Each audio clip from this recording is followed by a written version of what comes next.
Alhamdulillah wassalatu wassalamu ala nabiyyina Muhammadin wa ala alihi wa sahbihi ajma'in wa ba'du. Jamaah salatul tarawih yang dirahmati Allah subhanahu wa ta'ala, telah kita menunaikan salat isya dengan memohon kepada Allah mudah-mudahan salat kita utuh 100% makbulah, amin. Berikutnya adalah sebelum kita menunaikan sholatul tarawih, satu hadis kembali saya ingin sampaikan kepada kita sekalian. Mudah-mudahan hadis ini menambah tinggi dan mulianya kita di sisi Allah subhanahu wa ta'ala, amin. Ada hadis diriwayatkan oleh Al-Imam At-Tirmidzi di dalam sunannya, oleh Al-Imam Ahmad di dalam musnadnya, dan hadis ini juga disahihkan oleh Syekh Nasiruddin Al-Albani di dalam silsilah hadis sahihnya melalui salah seorang sahabi bernama Abu Dzarrin Al-Ghifari. Kata beliau, qala li Rasulullah sallallahu alaihi wasallam. Kata Abu Dzar, Rasulullah berkata padaku. Masya Allah, ini kekhususan sebetulnya jadinya kan. Jadi bukan kepada banyak orang, tapi kepada beliau. Kata beliau, Rasulullah berkata kepadaku begini, ittaqillah haitsu ma kunta. Satu. Kedua, wa atbi'i as-sayyi'ata al-hasanata tamhuha. Dua. Yang ketiga, wa khaliqin nasa bi khuluqin hasan. Dah, hanya itu. Kalau antum sungguh-sungguh, saya ulangi 3 kali juga selesai insyaallah. Kata Rasul alaihi salatu wassalam, ittaqillah, bertakwalah kamu kepada Allah. Ini bahasan kita bulan ini. Jangan bosan ya, tiap malam kita takwa, karena insya Allah sebulan ini minimal, kalau satu malam satu minimal 25 lah, betul tidak? Saya sudah kumpulkan malah bukan 55, 66. Kemarin 55 kan? Ya, sekarang saya rubah 66 hadis tentang takwa. Jadi mungkin harusnya 1 hari 2. Nah, kata Rasul, bertakwalah kamu kepada Allah. Kalau saja takwa ini diartikan menurut Umar ibnu Abdul Aziz rahimahullah ta'ala, kata beliau ringkasnya takwa itu adalah seperti yang sering kita dengar, yaitu imtisalu awamirillah. Kamu tunaikan semua apa yang menjadi perintah Allah, kamu tunaikan. Kedua, wajtinabu nawahihi. Kamu berhenti, kamu tinggalkan apa saja yang menjadi larangan Allah.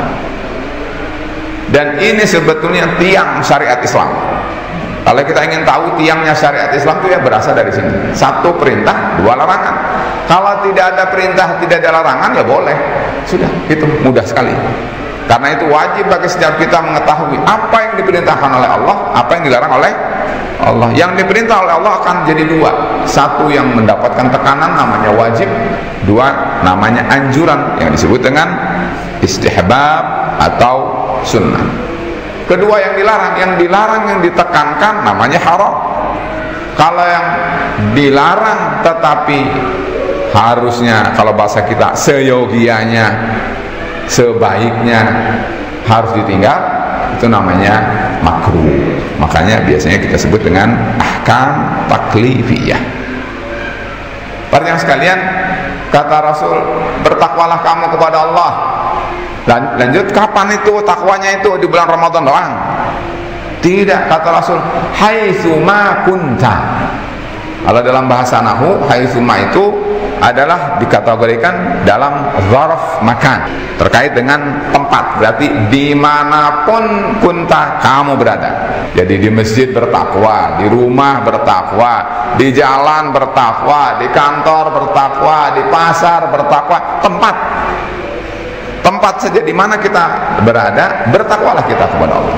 Cuman kalau antum pahami, bahwa tempat itu sebetulnya tidak lepas dengan waktu, betul tidak? Tidak lepas dengan waktu.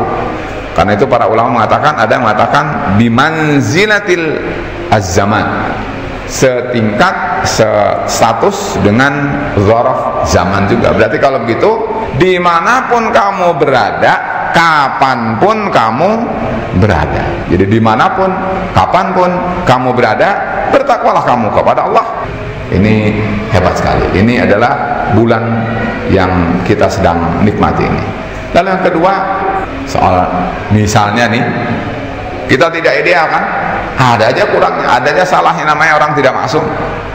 Lalu kita berbuat kekurangan, bahkan kita melanggar, bahkan kita berdosa. Itu adalah merupakan kesalahan, itu adalah merupakan keburukan. Kata Rasulullah, atbi'is sayyi'atal hasanah tamhuha. Kalau kamu berbuat keburukan, harusnya kan baik terus, hasanah, hasanah, hasanah, gitu kan? Namanya kita tidak maksum, ada aja jeleknya. Jadi kita berbuat sayyi'ah. Kalau kamu berbuat keburukan, langsung hapus keburukan itu dengan kebaikan. Atbi'is sayyi'atal hasanata tamhuha. Seperti Allah berfirman dalam Al-Quran, innal hasanati yudhibnas sayyi'at. Sesungguhnya kebaikan itu akan menghapus keburukan.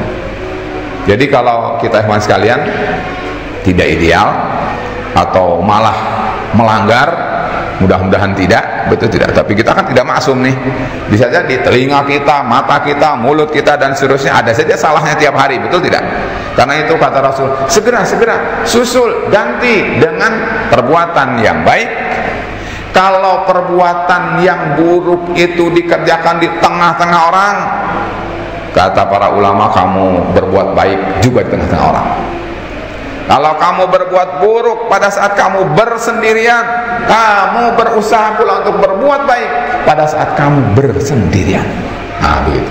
Atbi'is sayyi'ata hasanata tamhuha. Itu kaitannya, misalnya kita harusnya bertakwa tapi kurang, maka itu sepertiga makna taubat. Mengganti keburukan dengan kebaikan, sepertiga dari makna taubah, seperti dikatakan oleh Al-Imam An-Nawawi. Nah, kemudian berikutnya adalah yang ketiga. Kata beliau, wa khaliqin nasa bi khuluqin hasan. Kalau kita tahu bahwa manusia itu ada namanya hablum minallah, betul? Kaitan manusia dengan Allah di bawah ke atas, maka kita sebagai makhluk juga harus menyadari bahwa kita harus pandai untuk menyiasati cara bergaul dengan sesama makhluk, terutama manusia. Ketika kamu bergaul dengan manusia, kata Rasul, khaliqin nas bi khuluqin hasan. Bergaulah dengan manusia dengan akhlak mulia, dengan akhlak yang terpuji, dengan akhlak yang baik. Subhanallah. Inilah Islam. Hebat sekali, betul tidak? Antara manusia dengan Allah jelas, terang bagaimana semestinya seorang manusia berbuat. Antara manusia dengan manusia, Islam mengatur dan kriteria bergaul dengan manusia harus dengan wasf namanya hasan. Hasan itu baik.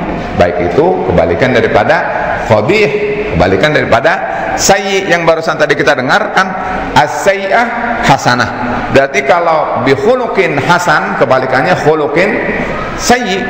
Jadi akhlak yang buruk, akhlak yang mazmumah itu adalah tidak boleh.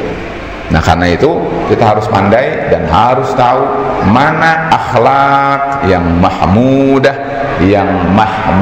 dan fadilah, harus tahu. Dan kita juga harus tahu ada akhlak namanya mazmumah, qabihah, sayyi'ah, itu adalah untuk kita tinggalkan. Hewan sekalian, hadis ini sendi di dalam kita hidup, menyiasati hidup agar kita berhasil, bermakna takwa, tapi juga kita manusiawi, bahwa kita adalah hidup bersama sesama manusia. Karena itu Rasul memberikan siasat yang sangat terang. Siapa yang pandai menyiasati hidup, atas beres, ke samping beres, berhasillah orang itu. Betul? Karena itu maka marilah kita camkan baik-baik hadis ini.